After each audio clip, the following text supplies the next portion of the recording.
She didn't know he was dead. She was sitting in the back of a police cruiser, watching emergency responders work in the dark, and she genuinely did not know. She had asked more than once, and no one had answered her directly. So she waited, and she watched, and somewhere in the space between what she feared and what she hadn't yet been told, she stayed quiet. Beneath the white Ford Focus, parked on someone's front lawn at 5 in the morning, a 30-year-old man named Nathaniel Watson was not responding to officers. He never would. When the first officer arrived on scene, a woman had been standing near the car, calm enough to speak clearly, clear enough to explain. She told him her ex-boyfriend had jumped in front of the vehicle. She said she couldn't move the car. She said she was the one who called for help. What the officer didn't know yet, what none of them knew yet, was that the surveillance cameras on that block had recorded everything. The direction of the headlights, the moment they veered, the sound of impact. And he didn't know that earlier that same night, this woman and this man had gone out together to toast the memory of a murdered friend. A young woman killed exactly 10 years before, almost to the day. The same city, a different sidewalk. Another life that ended too soon. Sir, can you hear me? What brought Nathaniel Watson and Shanae Jacobs to that lawn in the early hours of October 15th, 2023, is a story that starts long before either of them got in that car. Before any of this happened, before the phone calls and the flashing lights and the impossible weight of a white Ford Focus, Nathaniel Watson was simply a man who showed up.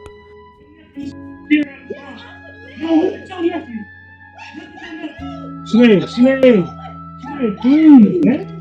Shanae, please. Nate was 30 years old, Youngstown born and raised. He was the kind of person who filled a room not by being the loudest in it, but by being steady, reliable, the one people leaned on when things got hard. And in the circles he moved in, things had been very hard for a very long time. For over 7 years, he and Shanae had built something real. Not perfect, nothing is, but woven into the fabric of two families. Holidays together, birthdays, weekend dinners, road trips. He was closer to her sister Drealyn than most brothers-in-law ever get. Her partner Daniel called Nate his best friend. The four of them had become something that felt permanent. In the social media photos, Nate is always smiling. Not performing a smile, actually What's going on here? Drama. My ex-boyfriend hopped in front of the car. Now he's in front of the car. Where is he at? Under the car. Excuse me? He's under the car. Move. The kind that reaches the eyes, the kind you can't fake for 7 years. He and Shanae had recently separated, but they were still in each other's lives, still connected, still showing up for each other in the small ways that long love tends to leave behind even after the romance fades. On the night of October 14th, 2023, Nate chose to be that person one more time. When things got heated, he stepped into the middle of it, the way he always did. What he couldn't have known was that this time, the middle was the most dangerous place to be. She didn't know, when she climbed into that borrowed white Ford Focus in the early hours of October 15th, 2023, that she was driving towards the worst moment of her life. The night had started simply enough. Shanae Jacobs and Nathaniel Watson, a couple who had loved each other for 7 years, who had grown into each other's families like ivy into brick, had gone out to honor a memory. 10 years earlier, Shanae had lost her closest childhood friend to violence on the streets of Youngstown. Tonight was for Tiara. Drinks at Dreams Bar and Grill, food at King's Court, music and dancing somewhere after hours, the kind of night that softens grief, at least for a few hours. They were no longer together romantically, but that hadn't changed what they were to each other. They still moved through the world side by side, and Nate, by every account from that night, was doing what he always did. Steady, calm, trying to keep the peace. It was just past 5 in the morning when the two of them arrived at Shanae's sister Drealyn's house, just a few doors down on Shenanlee Avenue, to return the borrowed car, a simple errand. The last ordinary moment before everything collapsed. What happened inside that house in the next few minutes would set something in motion that could not be undone. And what happened on the street outside moments later would leave a 30-year-old man lying on a stranger's front lawn, and a family fractured in ways that no sentence, no courtroom, no amount of forgiveness could ever fully repair. Oh yeah, he's not alive. Somebody run him over. Yep. But to understand what broke that night, you first have to understand what was already cracking. What the officers gathered in those first chaotic minutes on Shenley Avenue told one story. What the cameras told was something else entirely. Detectives pulled surveillance footage from Dre's home security system and from a camera mounted on a neighboring property across the street. When they slowed the footage down, the headlights of the white Ford Focus came into focus. You can see the car moving along the road, straight, then, sharply and suddenly, veering right, off the street, up onto the sidewalk, toward the exact spot where Nathaniel Watson had been walking home. The impact comes immediately after that turn. Not before. There was no trail in the grass. No indication that Nate had been struck in the road and dragged. The tire tracks told investigators that the car had come to rest right where the impact occurred, on someone else's front lawn. Shanae had told the officer at the scene that Nate jumped in front of the car. She would tell detectives the same thing 2 hours later, that he had tried to stop her from leaving, that she had swerved, that it was chaos, that she couldn't explain it. But the footage didn't show chaos. It showed a decision. What detectives still didn't have was something that should have been collected within minutes of their arrival. All right. So she and Nathaniel came here together. They had your car. Okay. And she came to fight about what? She got mad because she came in here to be about fucking. We got into an argument. And its absence would quietly shape everything that came next.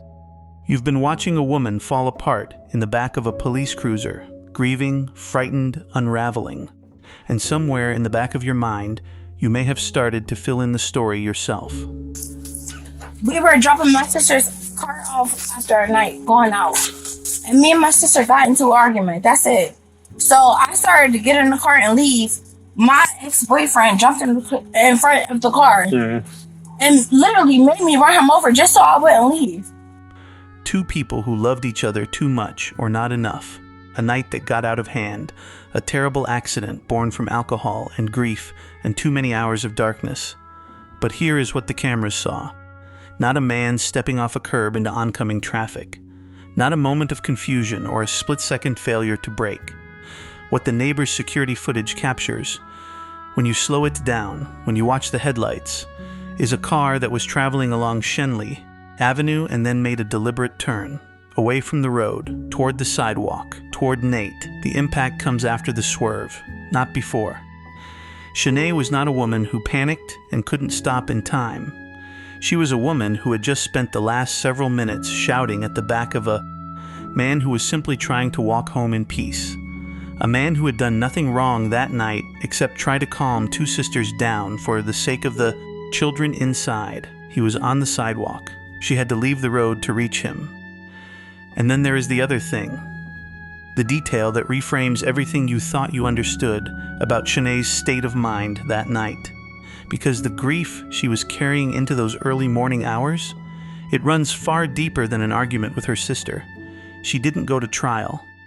In July 2024, Shanae Jacobs stood before a Mahoning County judge and entered a plea of guilty to voluntary manslaughter, a reduced charge. In doing so, she admitted for the first time that she had steered that car toward the sidewalk, that it wasn't an accident, that Nate was exactly where she aimed.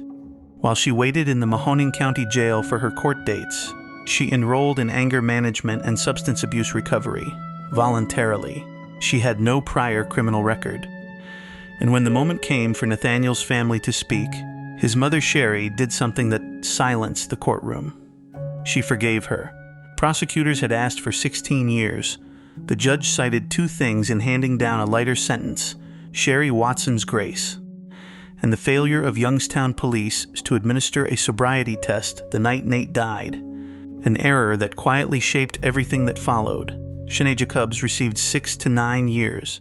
The courtroom didn't erupt. There was no dramatic moment, just the quiet weight of a number and a family left to carry it home. She is currently serving that sentence at the Northeast Reintegration Center in Cleveland, Ohio. But here's what stays with me, and what I think will stay with you too. Because the story of how this night was allowed to unfold, the patterns everyone around them saw and said nothing about, the losses that went unprocessed, the warning signs that went unaddressed, that part of this case deserves a much closer look. There's something the verdict never addressed. Something that got swallowed up in the grief and the guilty plea and the forgiveness offered so graciously by Nathaniel's mother.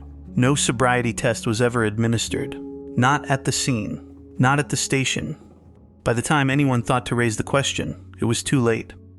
The window had closed, and so the court, and we, are left to piece together what kind of night this actually was from the outside looking in. We know Shanae and Nate had been drinking for hours. We know they started at Dreams Bar and Grill, moved on to King's Court, and finished at an after-hours club. We know it was nearly 5 in the morning when they arrived back at Drayan's door. We know her sister smelled alcohol. We know Drayan told police plainly that her sister was drunk. What we don't know is how drunk, because that distinction matters. The line between voluntary manslaughter and vehicular homicide, between 6 years and something far less, runs directly through that unanswered question.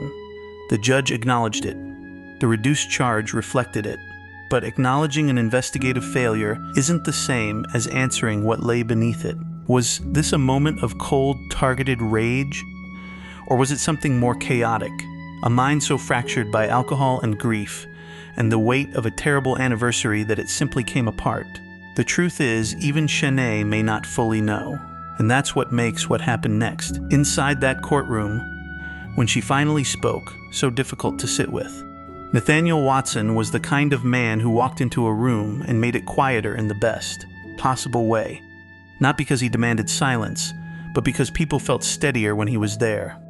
That night on Shenley Avenue, he wasn't the reason for the argument.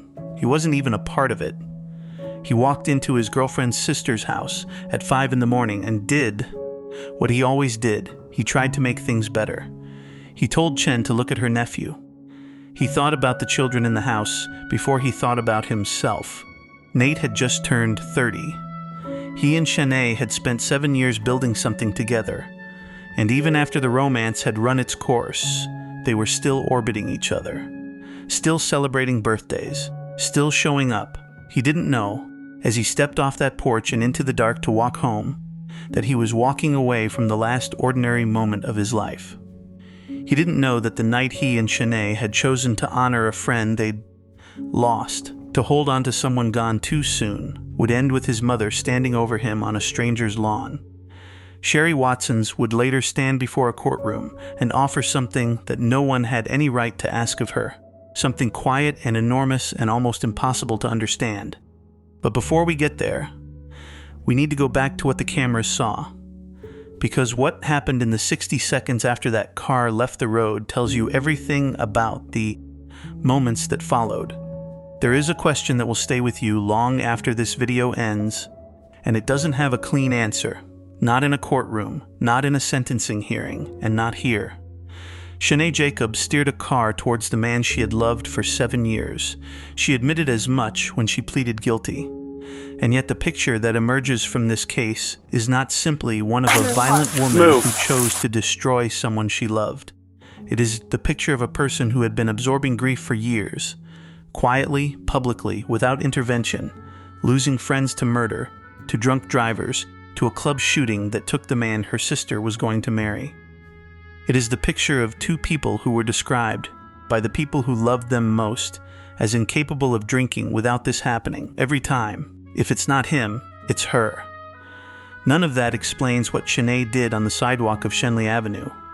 It doesn't bring Nathaniel Watson back to his mother, who still had to stand in that courtroom and find a way to say she forgave the woman who took her son. But it does ask something of you, sitting here right now, watching this unfold at a safe distance, When the people closest to a tragedy can see it coming, when a family knows, when the signs are unmistakable, when the pattern repeats itself over and over, and no one intervenes, where does the responsibility actually lie?